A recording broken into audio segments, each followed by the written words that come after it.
ओम शांति।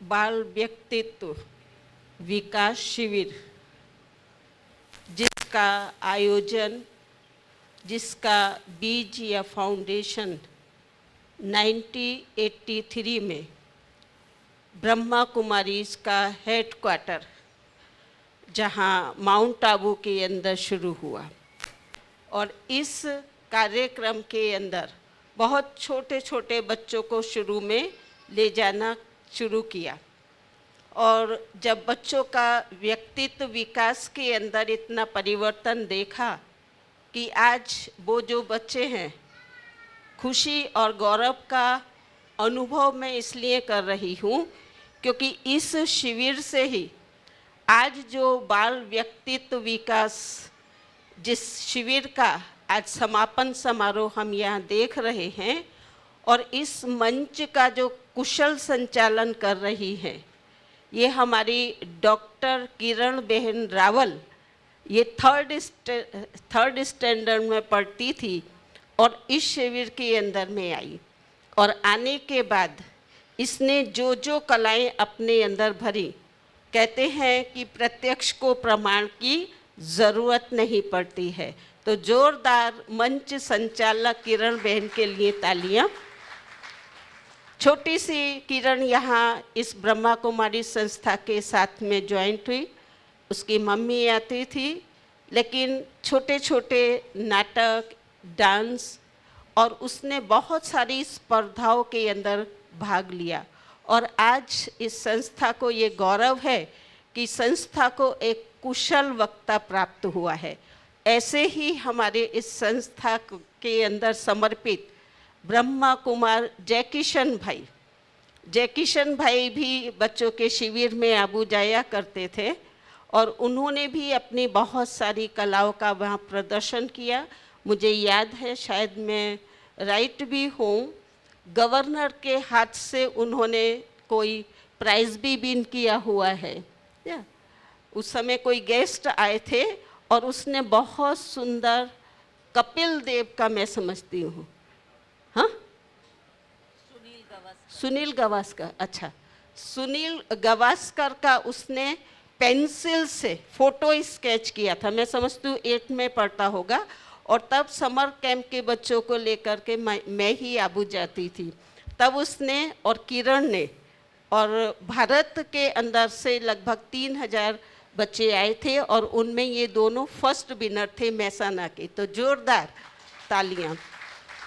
तो कहने का भाव ये है कि यहाँ बच्चों का बहुत अच्छा विकास होता है, उनके अंदर में ये कलाएं भी और उनके अंदर में ये नैतिक मूल्य भी यहाँ पर जन्म, जिसको कहा जाए कि छोटेपन से दिए जाते हैं। तो आप सभी भी यहाँ बच्चों को लेकर के आए, बच्चों ने कैंप किया और जो जो सीखा है वो भले ही अभी सबकॉन्शियस माइंड के अंदर में उनके गया है, लेकिन आगे जाकर के ज़रूर समाज के लिए उपयोगी होगा, परिवार के लिए उपयोगी होगा, ऐसा मैं मानती हूँ। ओम शांति। दीदी खूब खूब धन्यवाद। सौ मम्मी पप्पाओने एक बात कहेवा मांगीश કે આપણે તમે એમ વિચારતા હશો કે હું મહાન છું, હું મહાન નથી, મેં પહેલો નંબર લીધો, મેં પહેલો નંબર નથી લીધો. તમારી પાછળ કોણ મહેનત કરે છે, તમારા ટીચર કોણ છે અને એ ટીચરે તમારી પાછળ જે શ્રમ કર્યો છે એનો આ નંબર છે. એટલે સાચા ધન્યવાદના અને સાચા શુભકામનાના અધિકારીઓ તો આ બંને ટીચરો છે. મને યાદ છે કે 82માં આ બંને ટીચરો અમારી પાછળ 10-10, 15-15 દિવસ, મહિના સુધી મહેનત કરતા હતા અને એમણે જે બીજ રોપ્યા એ બીજનું પરિણામ એ થયું કે ખૂબ નાનપણથી ધ્યાન કરતા શીખવાડ્યું, એટલે એકાગ્રતા ખૂબ વધી ગઈ અને એ એકાગ્રતાનું પરિણામ શું આવ્યું તો જે વાંચતા હતા એ એક વારમાં યાદ થઈ જતું હતું. એ જે વાંચેલું એક વારમાં યાદ કેવી રીતે રાખવું એ આ મોટા દીદીએ શીખવાડેલું છે કેવી રીતે સ્ટેજ ઉપર ઊભા રહીને બોલવું એ એમણે શીખવાડ્યું છે, કેવી રીતે નૃત્ય કરવું એ એમણે શીખવાડ્યું છે, આ દીદીઓએ શીખવાડ્યું છે, કેવી રીતે ચાલવું, કેવી રીતે બેસવું, કેવી રીતે નાહવું, કેવી રીતે કપડાં પહેરવા એ પણ આ દીદીઓએ શીખવાડ્યું છે. એટલે આમાં કોઈ મારી મહાનતા નથી, મારી પાછળ જેમણે મહેનત કરી છે આ દીદીઓએ છે. તમારા બાળક પાછળ પણ કેટલા બધા વોલેન્ટિયર્સ અને કેટલા બધા ટીચરોએ રોજ મહેનત કરી છે. હવે એ બીજને ઉજાગર કરવાનું કાર્ય જે છે એ તમારે કરવાનું છે, કારણ કે હવે માતા પિતાની ભૂમિકાઓ પણ ખૂબ મહત્ત્વની થઈ જાય છે. જેમ મારા મમ્મી આંગળી પકડીને મને અહીંયા સુધી લઈ આવતા હતા અને દીદીના હાથમાં સોંપ્યા હતા, અને દીદીએ આજે જીવન બનાવી દીધું. એમનું કયું મેં કર્યું અને જીવન બની ગયું. તો પરમાત્માના ઘરેથી જે શીખવા મળે છે, જે જાણવા મળે છે, જે સમજવા મળે છે, એ જો કરીએ ને તો જીવન બની જાય છે ને દુનિયાની કોઈ તાકાત તમને રોકી ના શકે.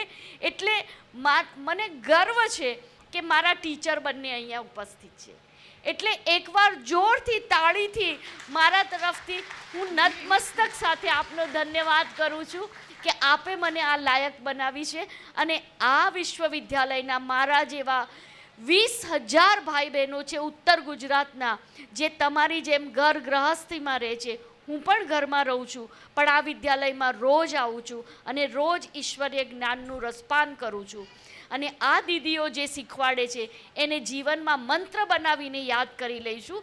તો આપ સૌ, હું સૂત્રધાર છું પરંતુ મનની વાત મારાથી કહેવાઈ ગઈ, એટલે હું આપને અને દીદી વચ્ચે વધારે ના આવું. એમની વાતને ધ્યાનથી સમજજો, કાનનું સુખ ના લેતા, ખાલી હૃદયના દરવાજા ખોલજો અને દિમાગ સુધી એ વાતને પહોંચાડજો. શ્રદ્ધે સરલા દીદીજી. ઓમ શાંતિ. સર્વશક્તિવાન આપણા સૌના કલ્યાણકારી પિતા પરમાત્મા, જેની દિવ્ય પ્રેરણાઓ અને શક્તિઓ આ ઈશ્વરીય વિશ્વવિદ્યાલયમાં આપણને પ્રાપ્ત થાય છે, અને એનું પ્રત્યક્ષ પ્રમાણ છે કે એ દિવ્યતા નાનપણથી જ્યારે બાળકોને શીખવાડવામાં આવે ત્યારે એમનું જીવન કેટલું ઊંચું બને છે, મહાન બને છે. એનો પ્રત્યક્ષ દાખલો અત્યારે જ આપણે સાંભળ્યું. આપણી સામે કિરણબેન છે, આપણા જયકિશનભાઈ છે. એટલે આ ઈશ્વરીય વિશ્વવિદ્યાલયનું એ લક્ષ્ય છે કે આપણે એ ઈશ્વર પિતાને પહેલાં ઓળખીએ અને ઓળખીને એની સાથે સંબંધ જોડીને આપણામાં જે સુષુપ્ત શક્તિઓ છે એ શક્તિઓને જાગૃત કરીએ. અને એ જાગૃત કરવા માટે સમાજની એક વિડંબના છે. લોકો એમ સમજે કે ભગવાનને સમજવું કે યાદ કરવા માટે હજી તો નાના છીએ, ઘરડા થઈશું ત્યારે ભગવાનને યાદ કરીશું. આ ઈશ્વરીય વિશ્વવિદ્યાલયમાં શરૂથી જ આ વાત ઉપર ધ્યાન આપવામાં આવે છે. જેમ આપણે ગુજરાતીમાં કહીએ, કુમળું છોડ વાડીએ તેમ વડે.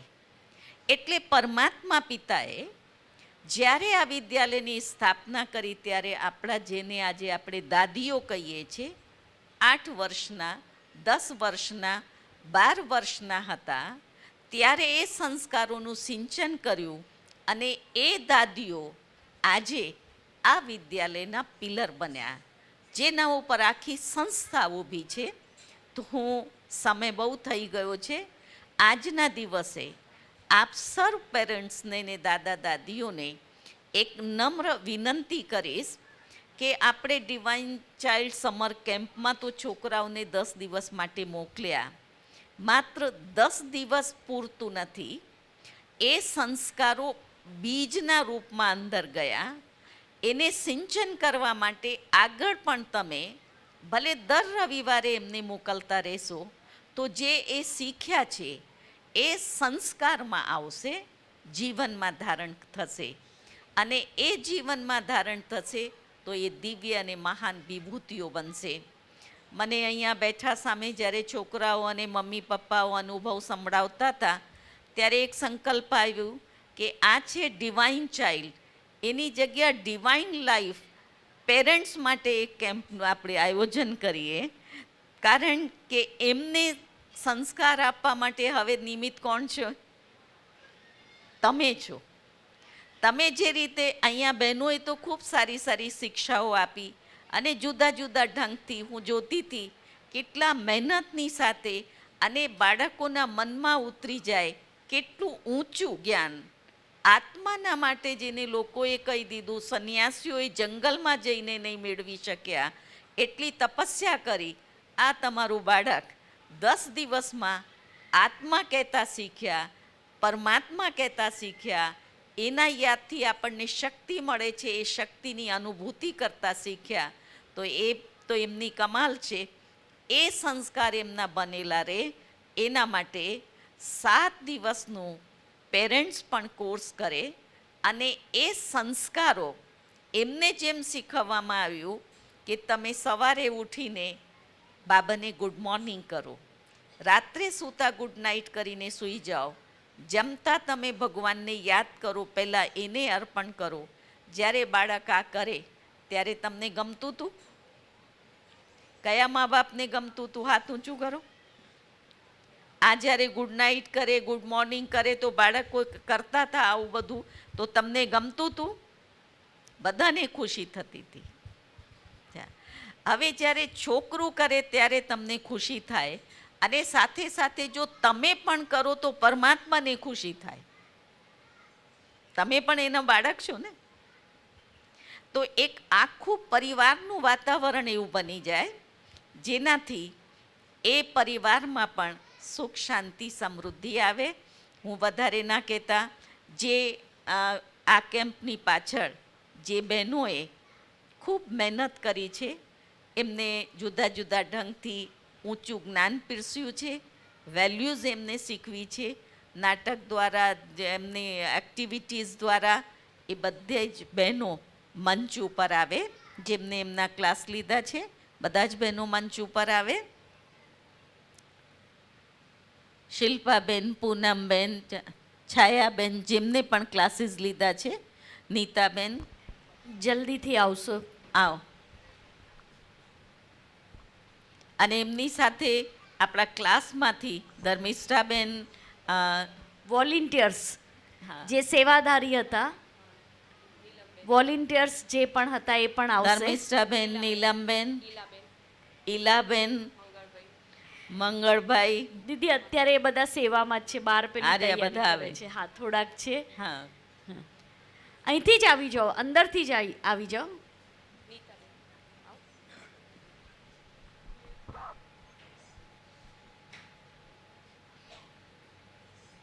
એમને પણ એ બાળકોને, કારણ બાળક તો બાળક છે, જે અહીંયા તમે બેસાડ્યા હોય થોડીક વારમાં ત્યાં ખૂણામાં પહોંચી જાય, એને આ બાજુ મોડું કરીને બેસાડ્યા હોય તો એનું મોડું આમ જતું રહે. એટલે બધા એમને મદદ કરતા હતા છોકરાઓને સારી રીતે સિસ્ટમ ડિસિપ્લિનમાં બેસાડવા. પછી એમને જુદા જુદા લેક્ચર પણ લીધા. હેલ્ધી ફૂડ, હોલિસ્ટિક, શું હતું ટપી? હોલિસ્ટિક ફૂડ ઉપર ધર્મિષ્ઠાબેને લીધું અને એ છોકરાઓ બોલતાય થયા, સમજ્યા એ વસ્તુને.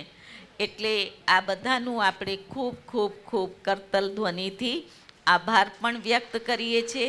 શુક્રિયા, જેમને ખૂબ મહેનત કરી અને આપણે દિલથી દુઆઓ આપીએ છીએ. હવે આવતી વર્ષે સમર કેમ્પ થશે, એની વચ્ચે 1 વર્ષમાં શું કરશો? છોકરા ભૂલી જશે, પછી વર્ષ પછી એને યાદ કરાવશો કે દરરોજ તમે લોકો યાદ કરાવશો? શું કરશો મમ્મી પપ્પા? એમાં વિશેષ મમ્મીનો રોલ રહેશે. શું કરશો ઋતુ? યાદ કરાવશો છોકરાઓને. એટલે હવે તમારો રોલ શરૂ થાય છે. અને છતાંય ફરીથી રિપીટ કરું છું કે ડિવાઇન ચાઇલ્ડની જગ્યા ડિવાઇન લાઈફ એક કેમ્પ આપણે તમારા માટે પણ શરૂ કરીએ. પસંદ છે? હાથ ઊંચું કરો. એમાંય જુદી જુદી એક્ટિવિટી કરીશું. ક્યારથી શરૂ કરીએ? ક્યારથી શરૂ કરીએ? હા, વેકેશન પછી. અત્યારે છોકરાઓ ઘરમાં છે એટલે વેકેશન પછી. અચ્છા, ડેટ ફાઇનલ કરી લેજો, વેકેશન પછી ભૂલી ના જતા. અચ્છા, એટલે મમ્મી પપ્પા દાદા દાદીઓ બધાનું ખૂબ ખૂબ ખૂબ દિલથી થેન્ક્સ છે. અને સાથે સાથે દિલની દુઆઓ છે. આપ સર્વ પણ સ્વસ્થ રહો, મસ્ત રહો અને સમાજની અંદર ખૂબ પ્રતિષ્ઠા પ્રાપ્ત થાય. આ નાના નાના ભૂલકાઓ પણ માતા પિતાનું નામ રોશન કરે એવી દિલની ભાવનાઓની સાથે ઓમ શાંતિ. તમામ વોલેન્ટિયર્સ અને ટીચરો માટે એકવાર જોરથી તાળી પાડશો. ખૂબ ખૂબ સુંદર